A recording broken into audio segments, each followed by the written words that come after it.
नमस्कार दर्शकों, मैं हूं आपकी होस्ट अदिति और मैं आपका स्वागत करती हूं आपके अपने हिंदी समाचार बुलेटिन चैनल में। गाजा ने इजराइल पर शनिवार सुबह अचानक बड़ा हमला कर दिया। गाजा की तरफ से इजराइल पर किए गए अचानक हमले में बहुत सारे आतंकवादी गाजा पट्टी से इजराइल में घुस गए हैं। पैलेस्टीनी टेररिस्ट ने गाजा पट्टी से इजराइल की तरफ रॉकेट दागे हैं। इन रॉकेट हमलों के बाद इजराइल के बड़े इलाकों में चेतावनी वाले सायरन भी सुनाई दिए हैं। इजराइल के लिए कई सारे इलाकों में धमाके होने की खबर है। चलिए इस खबर में आगे बढ़ने से पहले आपको अपने भारत देश से प्यार है तो चैनल को सब्सक्राइब कर लीजिए। आपके एक सब्सक्राइब से हमें बहुत ही ज्यादा मोटिवेशन मिलती है। इजराइल की सेना का कहना है कि गाजा से दक्षिण इजराइल की तरफ कई पैलेस्टाइनी लड़ाके घुस आए हैं। इजरायली सेना ने सीमा के करीब रहने वाले लोगों से घरों के भीतर ही रहने को कहा है। पैलेस्टीनी चरमपंथी समूह हमास ने इस हमलों की जिम्मेदारी ली है।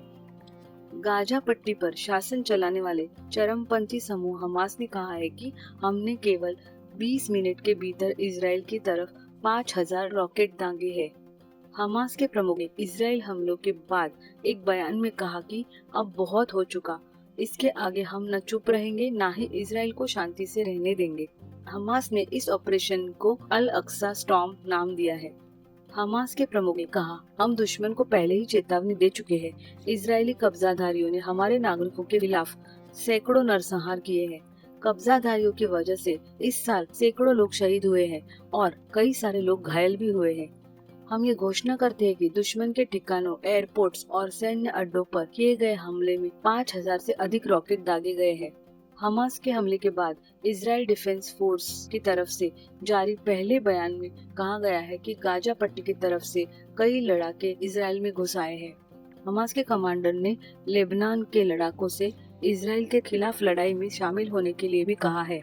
इस बीच इजराइल के प्रधानमंत्री कार्यालय की तरफ से कहा गया है कि रॉकेट हमले के बाद सुरक्षा प्रमुखों की बैठक बुलाई गई है। अभी तक की रिपोर्ट्स के मुताबिक हमले में 103 लोगों की मौत हुई है, जबकि 500 के ऊपर लोग घायल भी हो चुके हैं। प्रधानमंत्री नरेंद्र मोदी जी ने इजराइल पर जो आतंकी हमला हुआ है उसको लेकर दुख व्यक्त किया है। मोदी जी ने कहा है कि इस बड़ी मुश्किल घड़ी में भारत इजराइल के साथ खड़ा है। मोदी जी के इस ट्वीट पर इजराइल के राजदूत ने थैंक यू लिखा है।